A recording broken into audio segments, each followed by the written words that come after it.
To create our ugly jugs, we're going to be using coils of clay, which are like long, almost thin snakes of clay that we're going to be stacking on top of each other.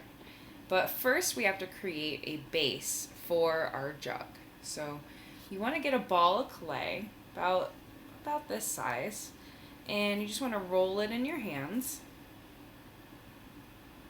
and we want to flatten it out on the table just using the palm of your hands. If you have a hard time doing it that way, you can always use your rolling pin to help you.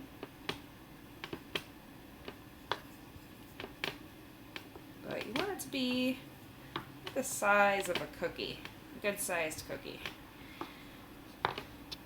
And you don't want it to be too thick on the side, so make sure that you flatten it out nice and evenly as best you can. And you want to make it round, but it's okay if it's not a perfect circle. Mine's a little bit more like an oval.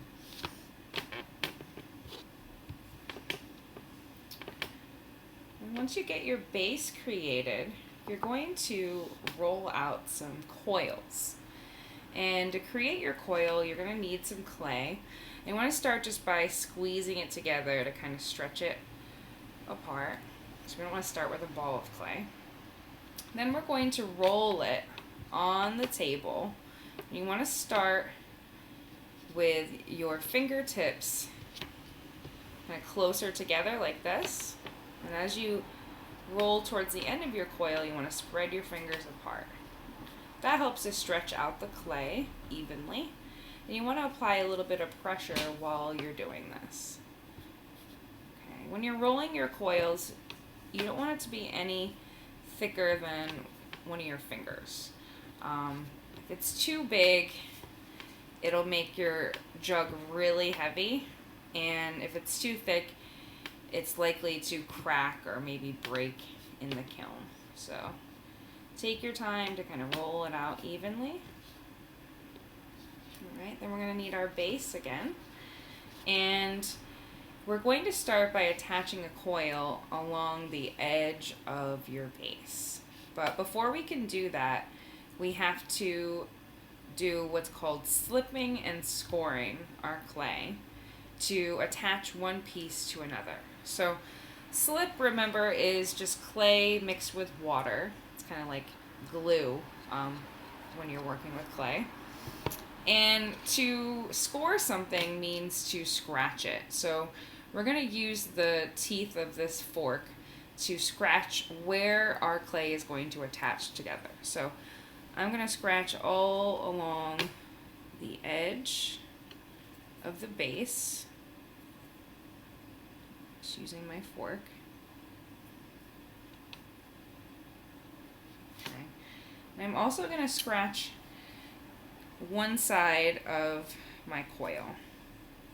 So whatever side's going to stick together is where you have to score or scratch your clay.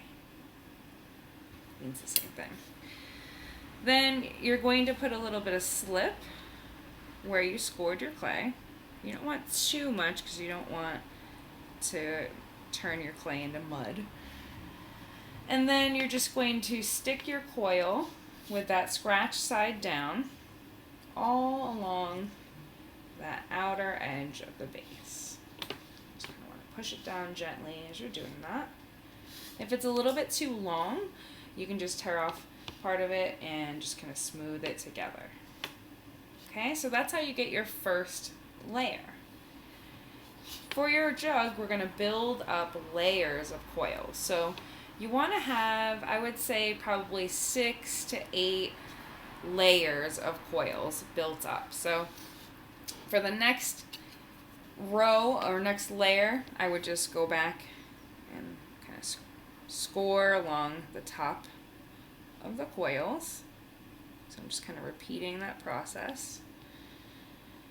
I'm going to score my coil that I'm going to add on next. Remember, just on one side of your clay. And remember, you want to add some slip first. Not too much. And then I'm just going to stick my next layer of coils on top of the one below. Remember, if your coil is a little bit too long, it's okay, just tear off the end and just kind of smooth it together.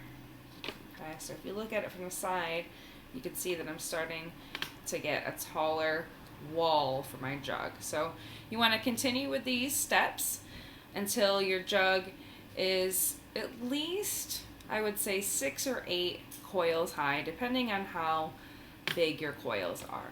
Remember, you don't want them to be too thick. It should be about the size of your finger.